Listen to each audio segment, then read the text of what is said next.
우리 교회 또 초대되어서 오신 분들 환영하고 축복합니다. 우리 옆 사람 인사하겠습니다. 사랑합니다. 축복합니다.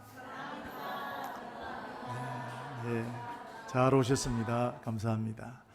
한번 더 받아가겠습니다. 하나님은 살아계십니다. 다시 한번요. 하나님은 살아계십니다. 아멘. 아마 지금까지 살아오면서 나는 물건 한 번도 안 잊어버렸다 라는 분이 있으십니까? 우리가 제일 많이 잊어버리는 것이 아마 우산일 겁니다. 경험 있으시죠? 저도 있습니다. 비 올 때 우산 쓰고 나갔다가 비 안 오면 그냥 두고 오는 경우들이 흔하 있었습니다. 자, 그런데 우산을 잃어버렸을 때 막 뼈꼬리 쑤시고 아프신가요? 그냥 에이 한번 하고 깨끗하게 잊어버립니다. 근데 지갑을 잊어버렸다. 돈을 잊어버렸다. 그럼 어떻습니까? 가슴이 뛰기 시작합니다.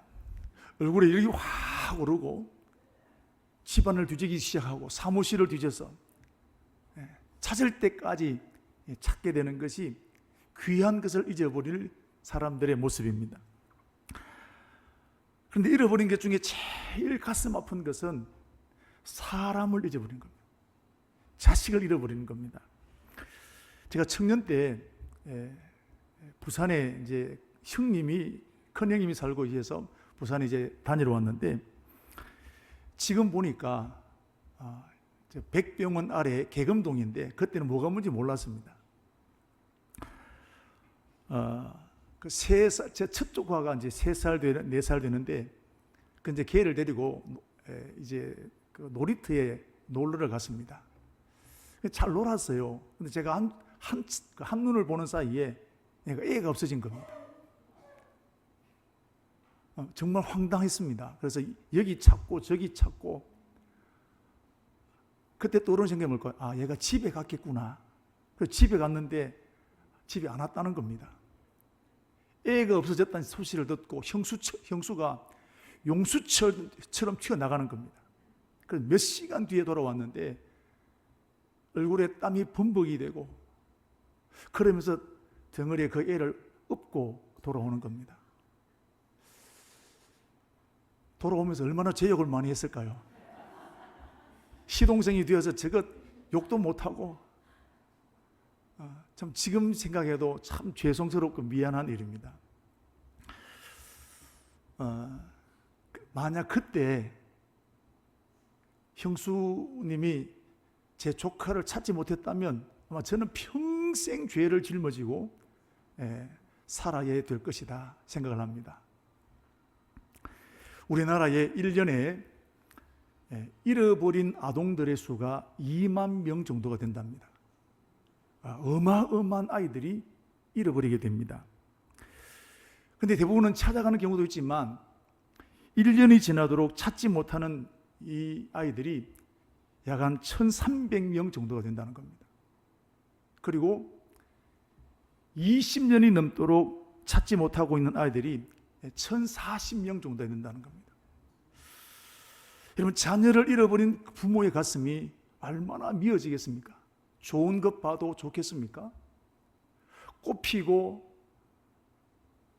좋은 음식을 먹고 경치가 좋고 그게 좋게 느껴지겠습니까?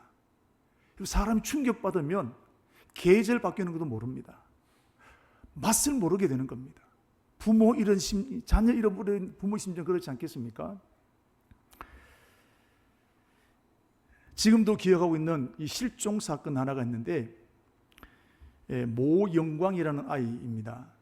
우리 산을 넘어가면 반송이라는 동네가 있습니다. 그 반송에 살고 있는 아이입니다. 2003년도에 이 아이를 잃어버렸는데 그때 나이가 3살입니다.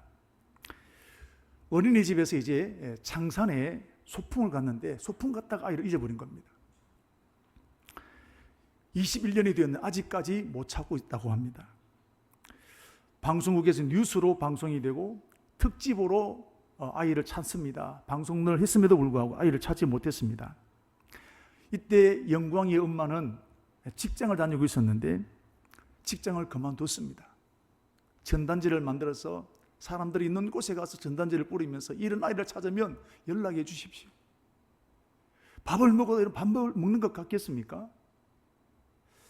혹시 비슷한 아이가 여러분 신고되면 또 찾아가기도 하고, 이런 기대와 무너짐이 연속되어지는 삶을 살아오게 된 겁니다. 21년 동안 그 엄마의 마음은 다 무너지게 되었고 만신창이가 되었을 것입니다. 오늘 성경에도 보면 아들을 잃어버린 아버지가 나오게 되는데, 그런데 여기는 아버지가 아들을 잃어버린 게 아니라 아들이 아버지를 버린 겁니다. 어느 집에 아들 둘이 있었는데 둘째 아들이 아주 못되어 먹었습니다. 하루는 아버지를 찾아옵니다. 아버지, 어차피 형님하고 내하고 둘이 있는데 아버지 재산 지금 좀 주십시오. 내가 가서 사업 좀 하겠습니다. 여러분, 이렇게 말하는 아들 치고 착한 아들이 있을까요, 없을까요?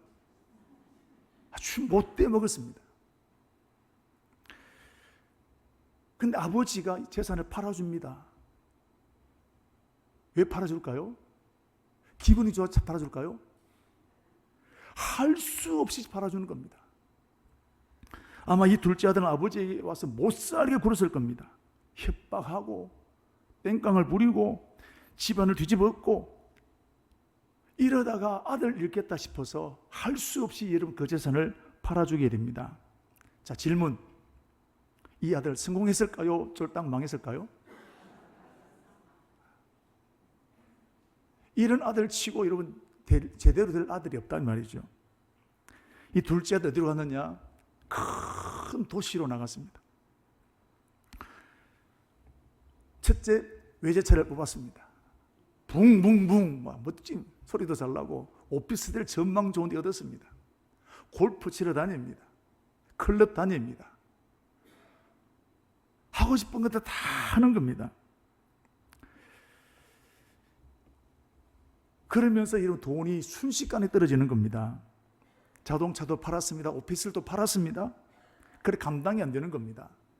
그러면서 똑같이 그때에 마침 IMF가 터진 거 아니겠습니까? 자, 여러분, 이때 알거지가 된 이 청년, 한때 같이 놀았던 사람들이 놀아줄까요?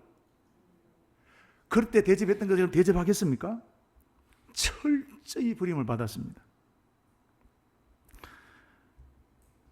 끼니조차 해결할 수 없는 노숙자가 되고 말았습니다. 이때 이 청년은 세상에 대한, 친구들에 대한 원망과 배신이 너무 괴로웠습니다. 사람 만나면 욕하고 불평하게 되고, 믿음은 없다, 이 세상 썩었다, 온갖 불평을 쏟아내는 겁니다. 그러나 그것보다 더 급한 것이 뭐냐면 한 끼니를 해결하는 것이 더 급했습니다. 그래서 여기저기 알아보지만 여러분 취업할 데가 없습니다. 겨우 알아본 게 뭐냐면 돼지 농장에 숙식 제공 취업이 됐습니다. 자, 잠자는 곳 돼지 우리 같이 자는 겁니다. 먹는 것 돼지 열매 같이 먹는 겁니다. 이것도 못 먹게 되는 겁니다. 자, 이렇게 둘째 아들은 철저하게 망했습니다. 자, 그런데 이렇게 망하고 난 다음에 둘째 아들이 정신을 차리게 됐습니다. 자신이 무엇을 잘못했는지, 어떤 죄를 지었는지, 어떻게 살아왔는지 그때야 보기 시작하는 겁니다. 여러분, 망하는 것 절대로 좋은 것 아닙니다. 그러나 망하고 난 다음에야 보이는 게 있습니다. 망하고 난 다음에야 깨달아지는 게 있습니다. 오늘 둘째 아들은 망하기 전에는 절대로 보이지 않았던 것이 다 무너지고 깨어지고 철저하게 망하고 난 다음에야 자신이 무엇을 잘못했는지를 보게 된 것인데, 자, 우리 17절 말씀부터 19절 말씀까지 우리 같이 한번 읽겠습니다. 이에 스스로 돌이켜 이르되 내 아버지에게는 양식이 풍족한 품꾼이 얼마나 많은가. 나는 여기서 줄여 죽는구나. 내가 일어나 아버지께 가서 이르기를 아버지, 내가 하늘과 아버지께 죄를 지었사오니 지금부터는 아버지의 아들이라 일컬음을 감당하지 못하겠나이다. 나를 품꾼의 하나로 보소서 하리라.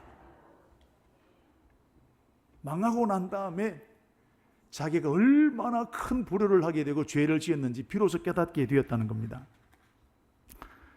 자, 그렇다면 그럼 둘째 아들이 망한 것 축복입니까? 저주입니까?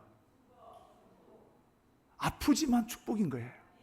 사랑하는 우리 성도 여러분, 본의 아니게 어려움을 만나고 실패한 사람이 있을 줄로 압니다. 이 기회가 축복의 기회가 되기를 바랍니다. 한숨 쉬고 원망하는 것이 아니라 이 기회를 하나님이 주신 새로운 기회로 삼게 되기를 주 이름으로 축복합니다. 자, 둘째 아들이 이렇게 나가서 완전히 망하고 있는데 이때 그의 아버지는 뭐 하고 있을까요? 이 아버지 아들에게 상처 받았을까 안 받았을까요?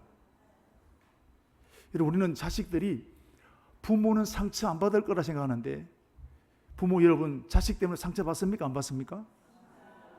말을 안 해서 그렇지 다 얘기 하나씩 있단 말입니다.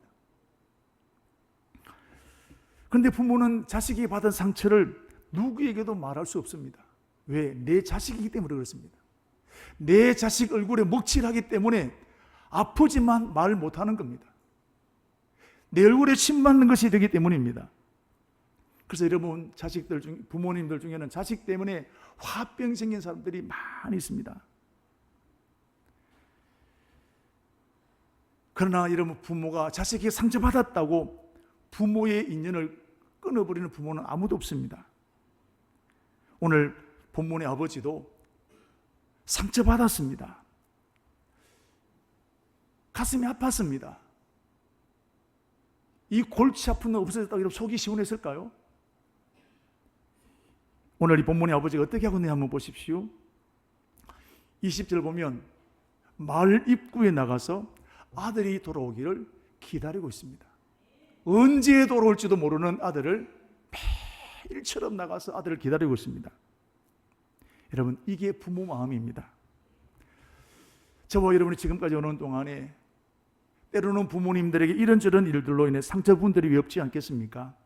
여러분, 지금이 기회입니다. 더 늦기 전에 돌아가기를 축복합니다.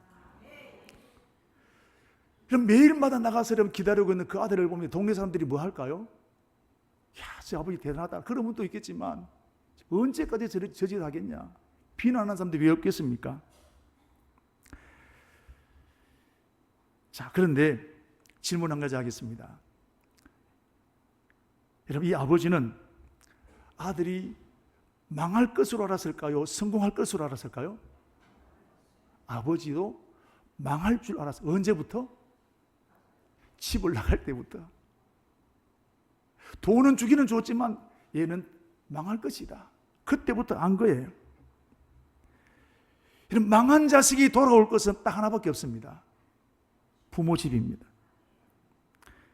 그래서 아버지는 언제 돌아올지 모르지만 그 아들을 지금도 기다리고 있는 것입니다. 어느 날 젊은 청년 하나가 몰골이 많이 아닌 채로 오는데 저 거리가 멀리 떨어져 있는데 아버지는 첫눈 알아봐. 쟤가 쟤다. 아버지가 어떻게 했을까요? 이 고약한 놈 어디가 왜 들어오냐? 막 그랬을까요? 아버지는 달려가서 아들을 꽉 끌어안았습니다. 씻기고 옷을 입히고 가락지를 끼우고 동네 사람들을 챙겨서 잔치를 베풀었습니다. 여러분, 이때 아버지가 동네 사람들에게 했던 말이 있습니다. 내 아들은 죽었다가 다시 산 아들이며 잃었다가 얻은 내 아들입니다. 여러분, 사실 이 아들은 부끄러운 아들입니다. 수치스러운 아들입니다. 아버지도 씻을 수 없는 상처를 받았습니다. 그런데 아버지는 그렇게 보지 아니하고 다시 얻은 내 아들이라 했습니다. 이게 부모입니다. 여러분, 둘째 아들이 한 것이 뭐가 있나요? 쫄딱 망했을 때 집으로 돌아온 것밖에 없습니다. 집으로 돌아온 것밖에 없는 이 아들에게 아버지는 부끄러워하지 아니하고 아들로 인정해 주게 되었고 잔치를 베풀어서 그 기쁨을 함께 동네 사람들과 나누게 되었다는 것입니다. 이게 아버지입니다. 그런데 오늘 이 아버지와 같은 분이 계시는데 바로 하나님 아버지십니다. 오늘 성경 잃어버린 아들을 둔 아버지가 바로 하나님 아버지시라는 겁니다. 하나님은 저와 여러분이 돌아오기를 아버지처럼 기다리시는 겁니다. 왜요? 우리가 하나님의 자녀이기 때문에 그렇습니다. 때로는 우리가 하나님을 섬기는 것보다 세상에 나가서 돈 버는 것이 더 급하고 세상살이에 바쁘고 때로는 교회 안에 상처를 입고 이런저런 이유를 통해서 교회를 떠나게 되었지만 저와 여러분이 교회를 떠났던 그 순간부터 하나님은 오늘 이 아버지와 같은 심정으로 그때부터 지금까지 돌아오기를 기다리시는 분이 하나님이십니다. 때로는 하나님은 친구를 통해서, 때로는 부모님을 통해서, 때로는 전도를 통해서 여러 가지 방법으로 여러분을 찾아오셨고 여러분을 초대하셨던 것입니다. 여러분은 이렇게 하나님 앞에 존귀한 존재인 것을 믿으시기를 축복합니다. 여러분, 저와 여러분은 하나님의 자녀인 것을 믿으시기 바랍니다. 부모는 어떠한 일이 있어도 어떠한 경우라도 자식을 잊을 수 없습니다. 가끔씩 부모를 잃어버리는 자식은 있을지 모르지만 자식을 잃어버리는 부모는 없습니다. 그런데 이 부모님보다도 더 우리를 잊지 못하신 분이 있는데 그분이 바로 하나님이십니다. 이사야 49장 15절 16절 말씀을 우리 같이 한번 읽도록 하겠습니다. 여인이 어찌 그 젖먹는 자식을 잊겠으며 자기 태에서 난 아들을 긍휼히 여기지 않겠느냐. 그들은 혹시 잊을지라도 나는 너를 아니하리라. 내가 너를 내 손바닥에 세웠고 너의 성벽이 항상 내 앞에 있나니. 저와 여러분이 하나님 앞에 이런 존재인 것을 믿으시기 바랍니다. 우리는 어디 있다고요? 하나님 손바닥에 기록되어 있습니다. 하나님 결코 우리를 잊지 않으시겠다는 것입니다. 하나님은 저와 여러분을 얼마나 사랑하실까요? 하나님은 저와 여러분을 살려내기 위해서 독생자 예수님을 십자가에 죽이셨습니다. 여러분, 다른 사람을 위해서 내 자식을 죽일 부모는 없습니다. 자식을 키우는 부모는 절대로 이렇게 할 수가 없습니다. 그런데 하나님은 저와 여러분을 살리기 위해서 하나님의 독생자 예수님을 십자가에 죽이셨습니다. 하나님은 우리를 대충 사랑하는 것이 아닙니다. 독생자를 주시기만큼 저와 여러분을 사랑하신 것을 믿으시기를 축복합니다. 이런 하나님이신데 저와 여러분이 교회를 떠나고 이런 지혜를 통해서 여러분 교회를 떠나게 되었을 때 하나님의 마음은 다 무너지는 것입니다. 갈기갈기 찢어지게 되는 것입니다. 하나님 이렇게 터져버린 가슴을 안고 저와 여러분이 돌아오기를 지금까지 기다리셨던 것입니다. 오늘 본문에 있는 아버지가 바로 하나님 아버지시라는 겁니다. 여러분, 하나님 아버지의 소원은 잃어버린 영혼이 돌아오는 것입니다. 집을 나간 자식이 다시 돌아오는 것입니다. 하나님의 소원은 생명을 얻는 것입니다. 하나님이 가장 기뻐하시는 교회는 여러분 어떤 교회일까요? 잃어버린 영혼을 주님께로 인도하는 교회, 생명 살리기 위해서 몸부림을 치우는 교회를 하나님은 기뻐하실 것입니다.